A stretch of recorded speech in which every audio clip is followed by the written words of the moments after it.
दिल्ली में assembly elections sir पर हैं और कुछ ही हफ्तों में इलेक्शंस मुकम्मल हो जाएंगे। आम आदमी पार्टी और बीजेपी के बीच डायरेक्ट फाइट है, लेकिन कांग्रेस के जरिए पॉलिटिकल मसल शो करने के बाद अब यहाँ ट्रायंगुलर फाइट नजर आ रही है। इस इलेक्शन में करप्शन, पॉल्यूशन और कुछ इंपॉर्टेंट इश्यूज हैं, लेकिन दिल्ली के 2020 के दंगों का असर भी इस इलेक्शन में देखने को मिल रहा है।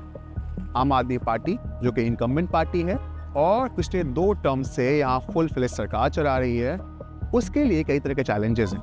जैसे कि खुद उसका जो वोट बैंक है, मुस्लिम वोट बैंक, जो कि तकरीबन 14% वोटर्स हैं दिल्ली के, वो कहीं ना कहीं पार्टी से झिझकते हुए नजर आ रहे हैं। जब दिल्ली दंगा हुआ था तो उस टाइम पे जो है केजरीवाल के ही कैंडिडेट थे, उनका साथ नहीं दिया। जब इतने लड़के पकड़े यहाँ से, हमारे जाफराबाद से, मौजपुर से और सीलमपुर से, वही उनका थोड़ा सा सपोर्ट तो करना ही चाहिए कि भाई चलो हम चलते हैं और जो है ये काम करें कि जो लड़कों को छुड़वाए।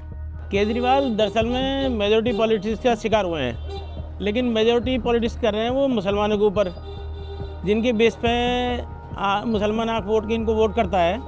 लेकिन इन्होंने मुसलमानों को सिर्फ रेवड़ी के अलावा ना बाकी सारे नुकसान ही नुकसान दिए।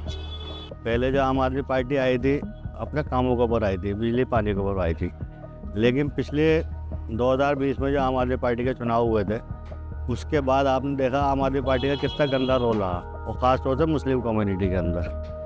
सबसे पहले यहाँ पे एनआरसी का मुद्दा उठा। हमारे सीएम साहब बोले कि 2 घंटे की नहीं पुलिस दे दो हमें, हम सारा हमारी माँ बहनों का उठा के भेज देंगे। ऐसे कैसे हो सकता है? आपने हक के नहीं हम लड़ाई लड़ रहे थे। उसके बाद आपने देखा करावन नगर, गोकलपुरी आग में जलता रहा, तब हमारे सीएम साहब का कोई भी ट्वीट नहीं आया उसके अंदर। उसके बाद आपने देखा उन्होंने अपने ताहिर हुसैन, उनकी पार्टी के आदमी जो अपने मुसलमान भाइयों के नहीं है, अपने कौम के नहीं है, लोगों को हिंदू मुस्लिम भाईचारे के नाते लोगों को बचा रहे थे एक दूसरे के रहे, लेकिन उन्होंने बिना सोचे समझे, बिना किसी इंक्वायरी करे, उन्होंने उनको FIR करा दी, बंद करा दिया, जो आज तक बंद है। उसके बाद देखिए आप यहाँ पे पूरे 2 दिन तक जलता रहा गोकलपुरी दरवाजा, उनका एक भी ट्वीट नहीं। वो सीएम थे, अगर एक बार भी यहाँ पे अगर राउंड लगाए थे यानी दंगा किसी कीमत पे नहीं होता। आम आदमी पार्टी के लिए मुस्लिम वोट बैंक 2015 में मैजिकली इनकी गोद में गिर पड़ा था। अब वही वोट बैंक आम आदमी पार्टी से डिस्कनेक्ट हो रहा है। कई वजूहत बताई जा रही हैं। रिसेंटली एक सिटिंग मुस्लिम MLA ने सीलमपुर से, जो कि रिप्रेजेंट करते थे सीलमपुर को, उन्होंने पार्टी से रिज़ाइन कर दिया और ये कहा कि जो मेजर मुस्लिम इशूज़ हैं मुसलमानों के, उस पर अरविंद केजरीवाल चुप्पी साध लेते हैं। कि अचानक एक मामला उठ के आता है कुरान शरीफ का। नरेश यादव जो हमारी पार्टी के विधायक हैं, उन्होंने कुरान शरीफ की बेदबी की 2016 में। तो मुझे उम्मीद थी कि अरविंद केजरीवाल जी ज़रूर इस पर कुछ ना कुछ बोलेंगे, क्योंकि मुझे उम्मीद ये थी कि जब ताहिर हुसैन का मामला हुआ था तो उन्होंने फौरी तौर पर ताहिर हुसैन को 6 साल के लिए बाहर कर दिया, जबकि वो सिर्फ मुलजिम थे। आसिम अहमद खान जो हमारी पार्टी के मंत्री थे, फूड एंड सप्लाई मिनिस्टर थे उस टाइम, उनकी एक ऑडियो क्लिप आ गई थी। उस ऑडियो क्लिप में हमारे मुख्यमंत्री ने बड़ा प्रचार किया कि मुझे किसी ने ऑडियो क्लिप दी, मैंने मंत्री को निकाल के बाहर करा, पार्टी से 6 साल के लिए बाहर कर दिया। लेकिन अब जब मामला आया ये कि कुरान की बेदबी करने का मामला, तो अरविंद केजरीवाल जी ने मुंह में दही जमा ली, कुछ नहीं बोले। तो फिर मैंने कहा ऐसी पार्टी में रहने का कोई फ़ायदा नहीं है, मैंने उसका रिज़ाइन किया और उसके बाद मैंने कांग्रेस पार्टी ज्वाइन की। उसके अलावा कुछ ऐसे लीडर्स भी हैं जो कि 2020 के दिल्ली दंगों में वो पकड़े गए और मुलजिम करार दिए गए। उन्हें ऐसा महसूस होता है कि उन्हें भी पार्टी ने अबैंडन छोड़ दिया। ताहिर हुसैन जो कि जेल में है दिल्ली दंगों के इल्ज़ाम में, उनकी फैमिली ने रिसेंटली MIM ज्वाइन किया। मेरा नाम शादाब हुसैन है, मैं नेहरू विहार मुस्तफ़ाबाद से पूर्व निगम पार्षद ताहिर हुसैन साहब का बेटा हूँ। 2020 में दिल्ली में दंगे हुए थे और मेरे वालिद साहब दंगाइयों के बीच में फंस गए थे। उन्होंने तो अपना बचाव किया था और ये चीज़ सभी लोगों को मालूम है कि हम पीड़ित हैं, हम अपराधी नहीं हैं। हालांकि इसमें हमें उम्मीद है CM साहब को भी ये चीज़ मालूम होगी, लेकिन या तो उन्होंने सच को इग्नोर किया है या उन्होंने हमारी कोई हैसियत नहीं समझी और उन्होंने हमें बलि का बकरा बना दिया। आप खुद सोचिए कि हमारे ऊपर जो ये परेशानी आई, मैं 20 साल का हूँ और मैं और मेरी वालिदा हम बहुत ही मुश्किल वक्त से गुज़रे हैं।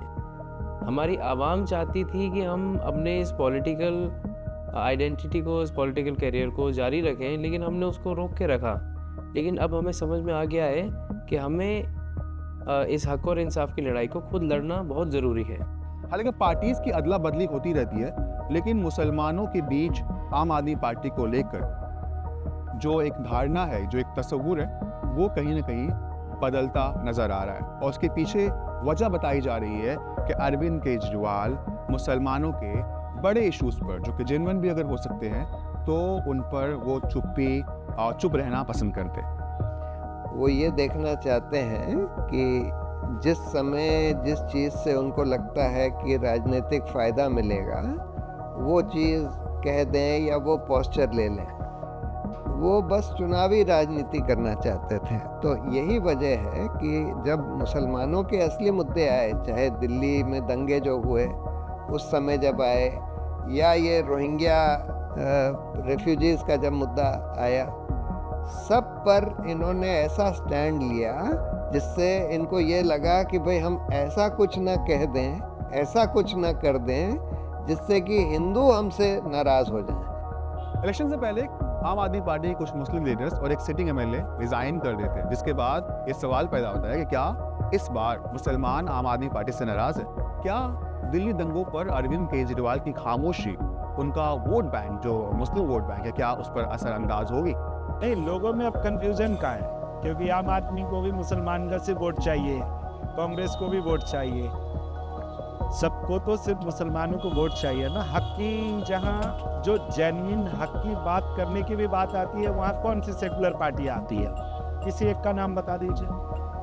तो जब वो हक की आपकी बातें नहीं करते हैं, तो जो हमारे हक की बात करता हो एक बार उसी को देख लें, उसी को मजबूत कर लें। देखिए, मोस्टली तो क्या होता है, पहले टाइम पे कांग्रेस हुआ करती थी और उसके बाद आम आदमी पार्टी आई, तो लोगों ने आम आदमी पार्टी का सपोर्ट किया। और पिछले दो आई थिंक सेशन से आम आदमी को ही जा रहा है वोट, और अभी तक जाता ही जा रहा है बस। लेकिन उसके बाद कोई दूसरी पार्टी मुझे लगता है कि अभी है नहीं, बिकॉज अभी कांग्रेस को कम बैक करने के लिए काफ़ी टाइम लगेगा। तो मेरे पॉइंट ऑफ व्यू से आम आदमी को ही देना मजबूरी है लोगों की। दिल्ली का मुसलमान किस पार्टी को वोट करेगा? क्या वो आम आदमी पार्टी पर दोबारा भरोसा करेगा, या कांग्रेस की तरफ, या कोई दूसरा अल्टरनेटिव बीजेपी की शक्ल में भी ढूंढने की कोशिश करेगा? ये सवाल तो रिजल्ट्स आने के बाद ही पता चलेंगे। लेकिन अब तक जिस तरह की सियासी हलचल इस मौजू पर हो रही है, उसने इस इलेक्शन को काफ़ी दिलचस्प बना दिया है।